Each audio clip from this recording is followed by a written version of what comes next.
The first time I realized something was wrong, it wasn't because of the letter taped to my door. It was because of the ruler.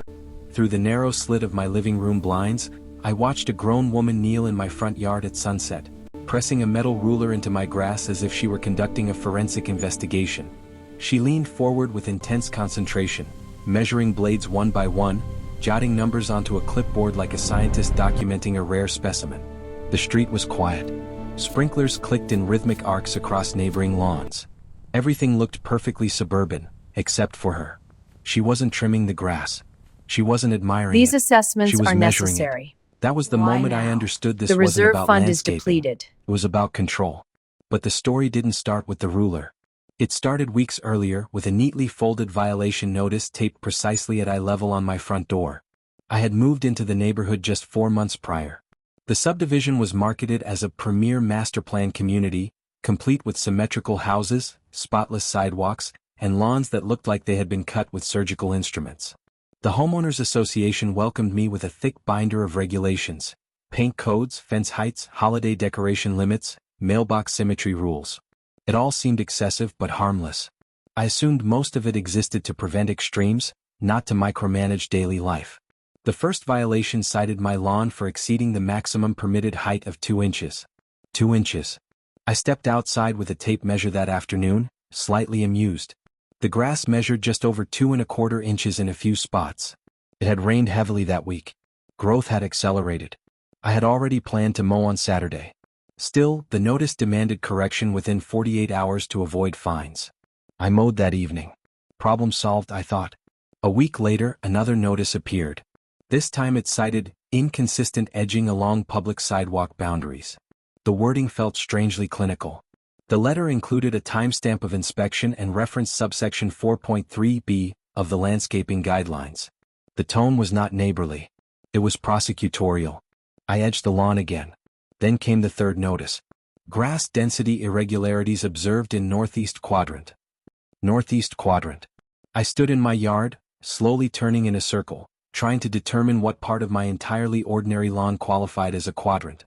The grass looked uniform to me. Green. Even. Normal. That was when I started noticing her.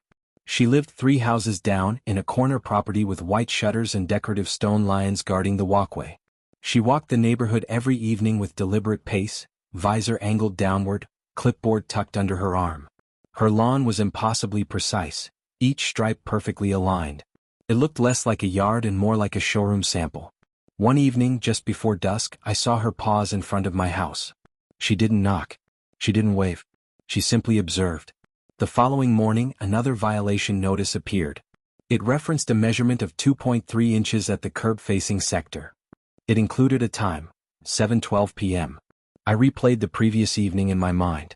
That was exactly when she had stopped in front of my house. The realization settled slowly.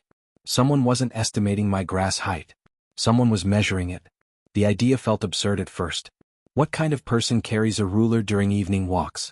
But absurdity didn't make it untrue. The increasing specificity of the citations suggested precision beyond visual approximation. And then came the footprints. After a light rain, I noticed impressions in the soil leading from the sidewalk into the middle of my yard. They weren't random. They formed a clear path, sidewalk to lawn, lawn to sidewalk. The grass in those spots bent in uniform direction, pressed down by deliberate weight. That evening, I positioned myself near the window as the sun dipped low. The street glowed in soft orange light. Sprinklers shut off one by one. Garage doors hummed closed. At 7:09 p.m. she appeared. Clipboard. Visor. Measured steps. She paused at the edge of my property, glanced down the street, then stepped directly onto my lawn. Not just a toe across the line. Not just leaning in from the sidewalk. She walked 5 full strides into my yard. Then she crouched and pulled out a ruler. I watched in disbelief as she pressed the metal edge into the grass, adjusting it carefully, tilting her head to read the measurement. She wrote something down. Moved a few feet. Measured again. And again. This wasn't casual enforcement. This was surveillance. 12 minutes later, she straightened, brushed off her knees, and exited my yard as calmly as if she had merely checked her mailbox. The next morning, another violation notice appeared, citing multiple measurements taken from interior points. Interior points. The phrase echoed in my mind all day. Interior meant inside. Inside meant she had crossed a boundary. Up until that moment, the situation had been irritating but procedural. A petty HOA enforcer obsessed with lawn uniformity. Annoying, yes, but manageable. But standing in my kitchen, holding a violation letter that documented measurements taken from within my private property, something shifted. This wasn't just about grass height anymore. This was trespassing. And if she was willing to step onto my lawn to measure it, I had to wonder how far she was willing to go to prove a point. The neighborhood looked peaceful on the surface. Identical rooftops. Perfect driveways. Coordinated landscaping. But beneath that manicured calm was an undercurrent of hyper-control, enforced by someone who believed rules outweighed boundaries.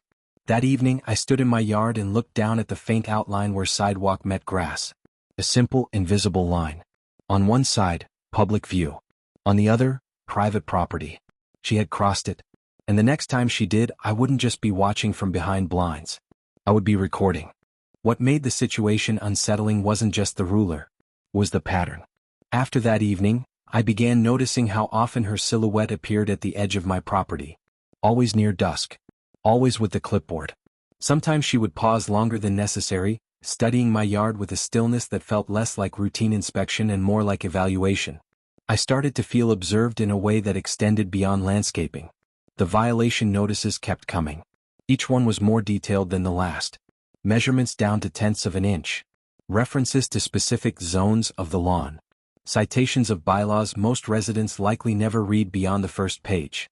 The tone was sterile and authoritative, as if written by someone who believed enforcement was not just a duty but a moral obligation. I began reviewing the HOA handbook more carefully.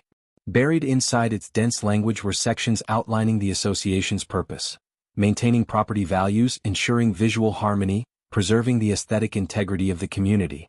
Nowhere did it explicitly grant permission for board members or compliance officers to enter private property without consent. Inspections were described as visual assessments. The word visual stood out to me. Visual did not require footprints. But I didn't want to escalate prematurely. I had moved into this neighborhood for stability. After years of apartment living and unpredictable landlords, owning a home felt like reclaiming control over my space. I wanted peace, not confrontation. Still, peace requires boundaries. What complicated everything was the culture of the neighborhood itself. The houses were pristine, but the people behind them operated on quiet compliance. When I mentioned the repeated violations to a neighbor across the street, he shrugged and said the easiest solution was to just keep it shorter than everyone else. He admitted he'd received warnings in the past for mailbox placement and trash can visibility. He paid the fine and moved on. No one wanted friction. The HOA, it seemed, thrived on that silence. As weeks passed, I noticed something else. The violations were disproportionately focused on newer residents. Established homeowners with long histories in the subdivision rarely received citations. Their lawns sometimes grew slightly taller than mine. Their edging occasionally lacked definition. Yet no notices appeared on their doors. I began to understand that enforcement wasn't merely about rules. It was about hierarchy. Long-term residents operated with unspoken immunity. Newcomers were tested. My yard had become the example. The psychological toll crept in quietly. I found myself checking the grass height every evening, adjusting sprinkler timing obsessively, trimming edges with surgical care. What once felt like simple home maintenance now felt like preparing for inspection.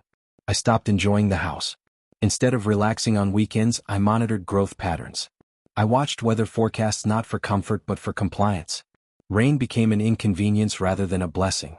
And every time I saw her walking the block, a knot tightened in my chest. The strangest part was how subtle the tension appeared from the outside. If someone drove through the neighborhood, they would see immaculate lawns and orderly homes. They would assume the community functioned smoothly. But beneath that surface was a quiet struggle between authority and autonomy. One evening, after another rainstorm, I noticed fresh impressions in the damp soil again. Clear shoe prints, angled toward the center of the yard. I hadn't seen her that day. The realization unsettled me more than if I had. It meant she no longer needed to be visible. That was when irritation turned into something heavier. I began questioning how often she entered when I wasn't home. How frequently she stepped past the invisible line without hesitation. The violation notices referenced times I knew I had been away at work. That detail had previously seemed like routine documentation. Now it felt invasive. The grass itself became symbolic. It represented more than aesthetics. It was a boundary test, a subtle assertion of power. Each fraction of an inch citation was less about horticulture and more about dominance. If she could control the length of my lawn, she could reinforce her authority. But authority without accountability creates imbalance. I spent an evening reading state property laws. The language was clearer than the HOA handbook. Private property boundaries were protected. Unauthorized entry, absent emergency or consent, constituted trespass. Membership in a homeowners association did not nullify that principle. That discovery shifted something inside me. Up until then, I had felt defensive, reactive, adjusting my behavior to avoid conflict. But now I began to see the larger picture. The struggle wasn't about grass height. It was about where HOA authority ended and individual rights began. And in that overlap, she had stepped too far. The next violation notice arrived citing verification required due to homeowner pattern of noncompliance. The phrase struck me as ironic. I had complied with every request, often within hours. Yet the narrative framed me as resistant. The language suggested escalation. If she believed I was challenging her authority, she might intensify inspections. That was when I realized something else. This wasn't random enforcement. It was personal. Perhaps my early questions at the HOA welcome meeting had marked me as skeptical. Perhaps my lack of enthusiasm for hyperregulation signaled independence. Whatever the trigger, I had become a focus. And focus invites scrutiny. One late afternoon, as the sun lowered and the neighborhood quieted, I positioned myself deliberately near the front window. I wanted confirmation, not assumption. At 7:11 p.m., she appeared again. Clipboard. Measured steps. The same ritualistic pause at the property line. This time she didn't hesitate. She stepped onto the grass with practiced confidence, walked directly to the center and crouched. The ruler glinted in the fading light. There was no uncertainty in her movements. No glance over her shoulder. She behaved as though the yard were already hers to regulate physically, not just administratively. That moment clarified the underlying struggle. She believed the HOA's authority extended as far as necessary to maintain order. I believed private property still meant something. Two different interpretations of the same neighborhood. As she finished measuring and exited the yard, I didn't feel anger anymore. I felt resolve. Because if the struggle was about boundaries, the solution would require proof. And proof required preparation. The next step wouldn't be confrontation shouted across lawns. It would be something quieter. Something precise. If she intended to monitor me, I would document her. And this time the record would not rely on her clipboard. There is a particular kind of exhaustion that doesn't come from physical labor, but from vigilance. By the third month of weekly violation notices, I wasn't just maintaining a lawn. I was defending territory. Every trimmed edge, every calibrated sprinkler cycle, every late evening inspection of grass height felt less like homeownership and more like preparation for judgment. The neighborhood still looked serene. Children rode bikes in slow loops around cul-de-sacs. Delivery trucks moved methodically from driveway to driveway. Lawns shimmered in identical shades of green. But I no longer experienced that serenity. I experienced tension layered beneath it, like a fault line running quietly under perfectly poured concrete. I began noticing subtle shifts in my behavior. I checked the front window before stepping outside, as though ensuring the coast was clear. I adjusted mowing schedules based not on growth patterns, but on when she typically walked past. I became hyper-aware of the sound of footsteps on pavement. The space that was supposed to feel like sanctuary had become performative. And yet, despite everything, I hesitated to escalate. Part of me understood that people like her rarely view themselves as antagonists. They see themselves as protectors, guardians of standards, champions of order. In her mind, she was likely preserving property values, defending uniformity, preventing decline. That self-perception made the situation more complex. It wasn't villainy. It was conviction. But conviction without boundaries can become intrusion. One evening, I walked past her corner property. Her lawn was immaculate, striped in perfect lines like a baseball field before opening day. Decorative lanterns flanked her driveway with symmetrical precision. Not a single blade of grass dared rise unevenly. It wasn't just maintained. It was curated. Standing there, I understood something about her. Control in one's environment can feel like stability. When everything aligns perfectly, when every edge is defined, it creates the illusion of order in a world that often resists it. Perhaps the ruler wasn't about me at all. Perhaps it was about maintaining that illusion. But understanding motive does not justify crossing lines. The emotional weight of the situation deep in the afternoon, I found another set of footprints in the soil. The rain had softened the earth again, and the impressions were unmistakable. They led farther this time, toward the center of the yard where the grass grew thickest. I crouched beside them, tracing the outline with my eyes. The intrusion felt different now. Not just administrative overreach but physical violation. The yard wasn't an abstract compliance zone. It was the first space I had ever truly owned. The down payment had taken years to save. The mortgage payments represented discipline and sacrifice. Every improvement I made felt like progress. And someone had stepped onto it uninvited, repeatedly, with the assumption that they were entitled to do so. The next violation letter referenced verified measurement discrepancies requiring continued monitoring. The phrase continued monitoring lingered in my thoughts long after I set the paper down. Monitoring implied persistence. Persistence implied escalation. I started sleeping lightly, waking at small sounds outside. The front yard light flicking on would send a ripple of alertness through me. It wasn't fear exactly. It was awareness sharpened by repetition. At the same time, a strange clarity began forming. If this conflict were purely about grass height, it would have resolved weeks ago. I had complied meticulously. I had corrected every cited issue. The lawn now remained consistently below 2 inches. Edging was flawless. Density uniform. Yet the scrutiny remained. That meant the lawn was only the surface. Beneath it was something more human. Pride, authority, hierarchy, and the quiet testing of limits. I began speaking casually with other neighbors, framing my questions carefully. Had anyone else experienced physical inspections? Most shrugged. A few admitted receiving notices years earlier but never challenged them. None had considered whether someone might have stepped onto their property without permission. It dawned on me how normalized the behavior had become. If no one questions authority, authority expands. The realization didn't ignite anger. It created responsibility. I wasn't just defending my lawn anymore. I was defending the idea that membership in a community does not dissolve individual rights. Still, I wrestled internally. Escalation carries risk. Filing formal complaints could fracture neighborly relations. Legal confrontation could polarize the subdivision. I imagined tense glances at mailboxes, awkward silence during community events. But passivity also carries cost. Every unchallenged boundary crossing reinforces the behavior. One evening, as the sky shifted from gold to deep blue, I positioned myself intentionally near the front window again. Not hidden. Not obvious. Just present. At 7:08 p.m. she approached.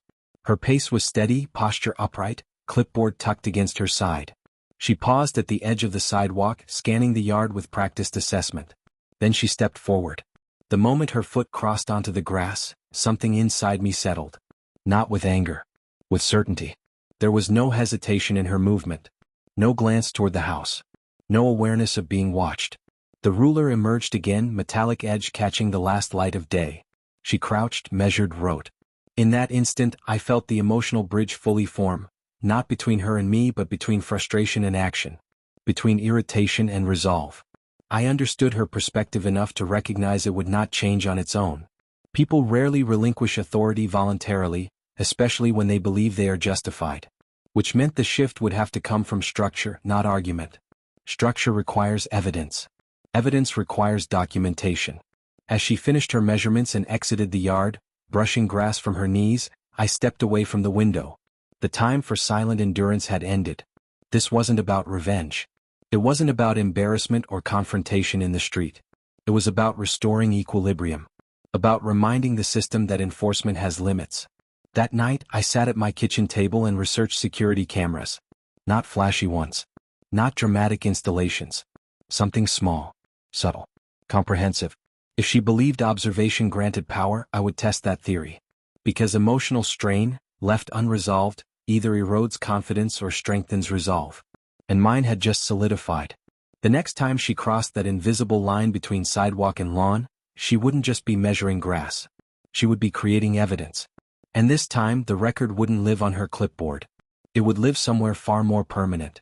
The camera was small enough to go unnoticed. I installed it beneath the eave above my garage, angled carefully to capture the full spread of the front yard without appearing intrusive. It blended into the trim, matte and quiet, watching without announcing itself. I tested the motion alerts twice, adjusted sensitivity levels and synced the feed to my phone. Then I waited. For 3 evenings, nothing happened beyond routine neighborhood movement. Delivery drivers, dog walkers, a stray cat cutting across lawns like it owned the place. The grass remained trimmed to a safe 1 3/4 inches. I had become almost mathematically precise in its maintenance. On the fourth evening at 7:10 p.m. my phone buzzed. Motion detected, front yard. The notification felt heavier than it should have. I opened the live feed. There she was.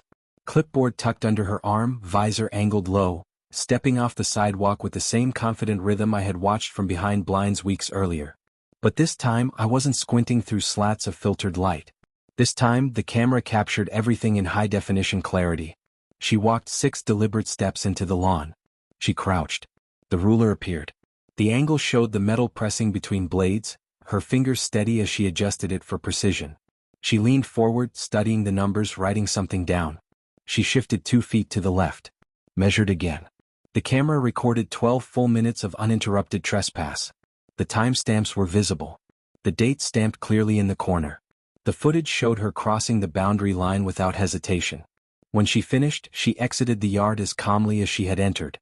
I watched the clip 3 times before saving it to multiple locations.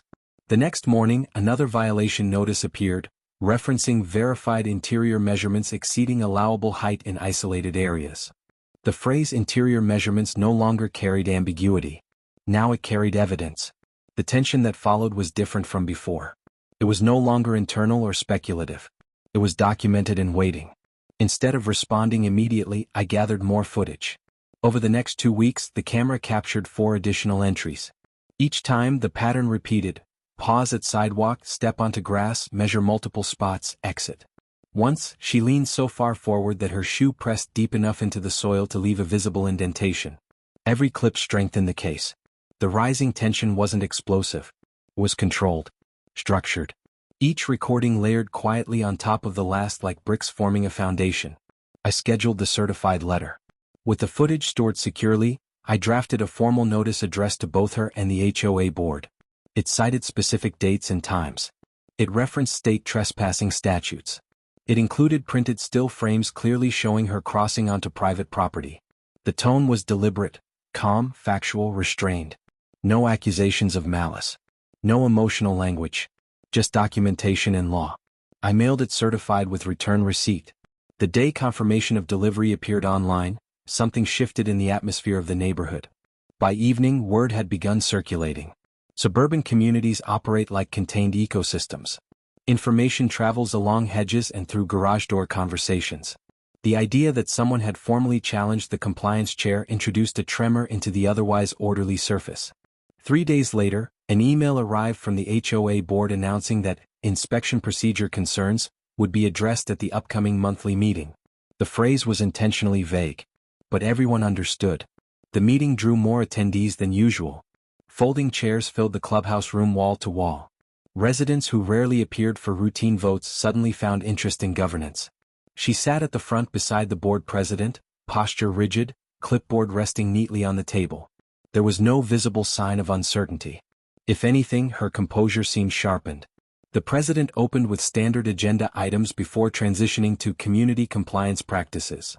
The language remained formal, carefully avoiding direct names. Then the issue of property entry was raised. A murmur rippled through the room. The board acknowledged receipt of documented evidence indicating physical entry onto private property during lawn inspections. Council had reviewed the matter. Clarification was necessary. The room grew still. It wasn't just about me anymore. It was about precedent. The compliance chair maintained a composed expression, but her stillness felt forced.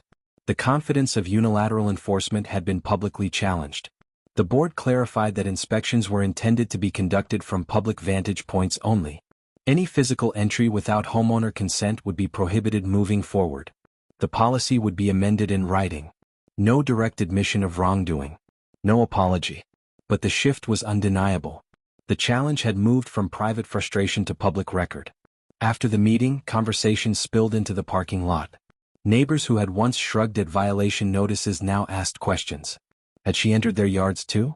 Had inspections always involved stepping onto property? The idea unsettled them.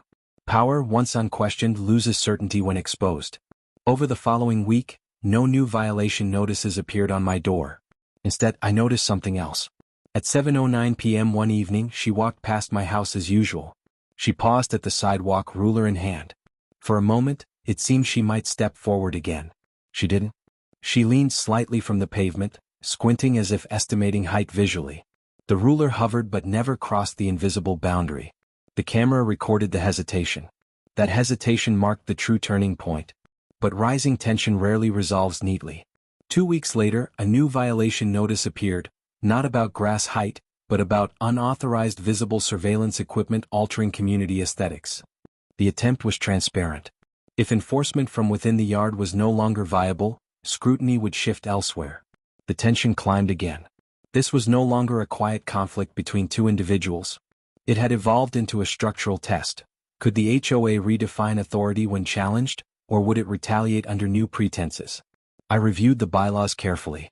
Security cameras were permitted if mounted discreetly and without disruptive lighting. Mine complied.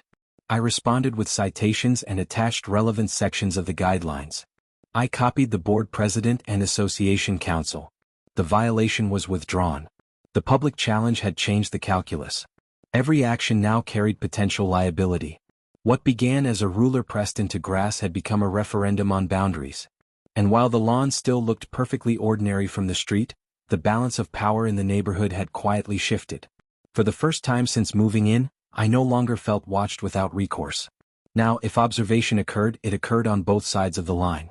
The quiet after a public confrontation is rarely peaceful. It is observational. In the weeks following the HOA meeting, violation notices across the neighborhood slowed to a trickle. My own door remained bare. The camera recorded only passing headlights, drifting leaves, and the occasional dog walker cutting too close to the lawn's edge. On the surface, the matter appeared resolved. But resolution in structured communities rarely happens without residue. As a newly elected board member, I gained access to archived compliance reports, inspection logs, and internal correspondence. What I found was not explosive in a dramatic sense. It was subtler than that, and far more revealing. The enforcement logs from the past 3 years showed a pattern that no one had publicly acknowledged. Nearly 60% of landscaping violations were issued to homeowners within their first 12 months of residency. The majority of those citations referenced grass height, edging precision, or density irregularities. Older residents, particularly those who had lived in the neighborhood for more than 5 years, were cited significantly less often, even when comparable lawn conditions were visible in archived photographs. The numbers did not accuse anyone outright. They simply told a story. New residents were tested. Tested to determine compliance. Tested to establish hierarchy. Tested to reinforce who defined the rules and who adapted to them. The ruler had never just been about grass. It had been about orientation, reminding newcomers where they stood. As I dug deeper, I found email threads discussing consistency of community image and the importance of maintaining firm early impressions. One message, sent months before I moved in, suggested that visible enforcement discouraged future noncompliance. Another phrase stood out: setting expectations early prevents resistance later. The language was corporate in tone, but the intention was personal. Enforcement wasn't reactive. It was strategic. The unexpected revelation wasn't that she had targeted me. It was that she likely believed she was performing a necessary function within a system that rewarded vigilance. Her identity within the neighborhood was built on precision and control. The perfectly striped lawn. The meticulous records. The visible commitment to standards. That role had likely granted her recognition, influence, perhaps even validation. When I challenged the boundary legally and publicly, it didn't just interrupt a routine. It disrupted a structure that had gone unexamined for years. And that realization softened something in me. Not the boundary, not the principle, but the perspective. Because systems, once established, tend to perpetuate themselves until someone questions their foundation. I reviewed more footage from my camera during those earlier weeks. I watched her enter the yard repeatedly. Each time, her movements were confident, almost habitual. There was no sense of secrecy. No rush. No hesitation. She hadn't believed she was doing anything wrong. That didn't excuse it, but it explained it. At the next board session, we reviewed proposed amendments to the inspection policy. I suggested adding clear language prohibiting physical entry without written consent and requiring photographic documentation from public vantage points for all violations. The board approved it unanimously. No debate. No resistance. The attorney advised that clearer guidelines reduced liability exposure. In that moment, I understood the deeper revelation. The system had allowed overreach not because it encouraged malice, but because it lacked clarity. Ambiguity creates space for interpretation. Interpretation expands authority. Clarity restores balance. A week later, I received a letter, not a violation notice, but a formal memo from the board acknowledging updated inspection procedures. It was addressed to all residents. There was no mention of past practices, but the subtext was unmistakable. The invisible line between sidewalk and lawn had been officially recognized. Then something unexpected happened. I noticed her lawn one afternoon while walking past. For the first time, the stripes were slightly uneven. Nothing dramatic, just a subtle shift in pattern. A patch near the driveway stood a fraction taller than the rest. It would have qualified as a minor violation under her previous standards. But no notice appeared on her door. No one measured. No ruler emerged. The neighborhood continued functioning. Property values remained intact. Grass remained green. The world did not tilt because enforcement intensity had decreased. The revelation was complete. Control had not been preserving the community. Balance had. Later that evening, as the sun settled low, I checked the camera feed out of habit. She walked past my house at her usual time, visor still shading her eyes, clipboard still in hand. But when she reached the edge of my property, she did not pause. She kept walking. No measuring. No stepping forward. No ruler.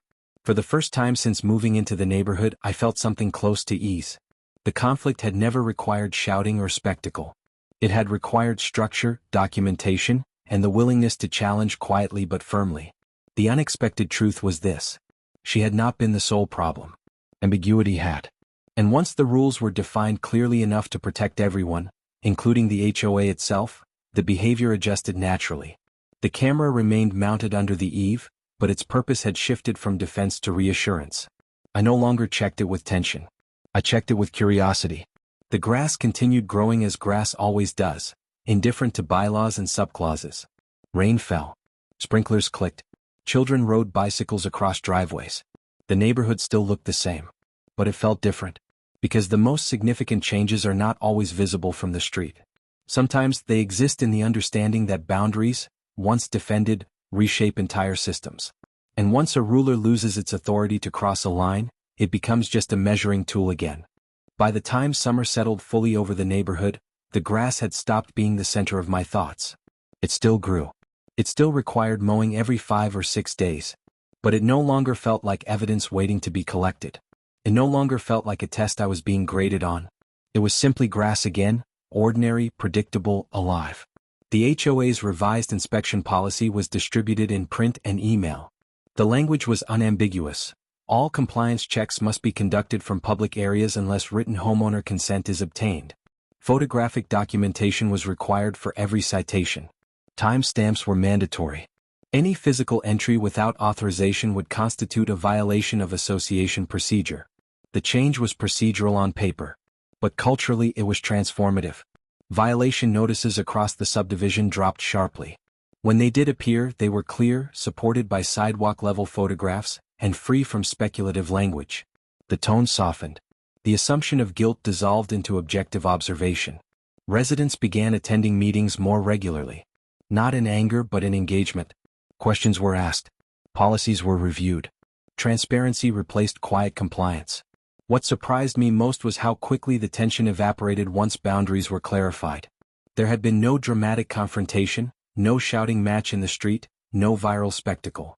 Just documentation, a certified letter, and a public acknowledgement that authority had limits. Sometimes the strongest statements are the calmest ones. The compliance chair gradually withdrew from visible enforcement.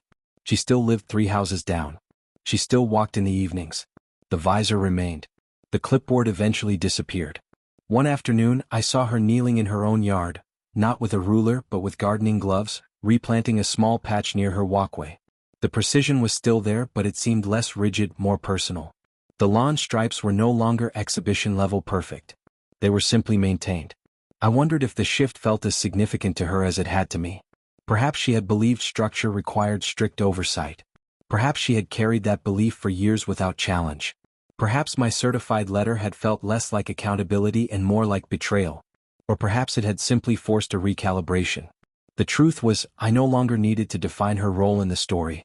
The system had adjusted. And that was enough. The camera remained mounted under the eave, its presence now symbolic rather than defensive. I rarely checked the feed. Weeks would pass without a single alert worth reviewing. The lawn existed without surveillance anxiety. The sidewalk and grass coexisted with clear understanding of where one ended and the other began.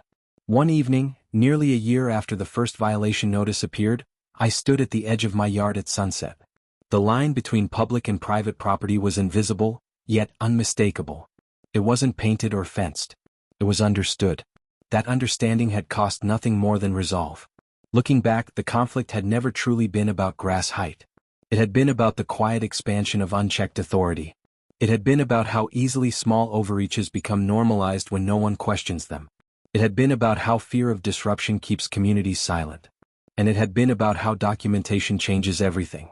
The ruler, in the beginning, had symbolized control, precision applied without permission. But evidence had transformed it into something ordinary again. A tool without power beyond its intended function. The moral impact of the experience settled gradually. Communities thrive on cooperation, not intimidation.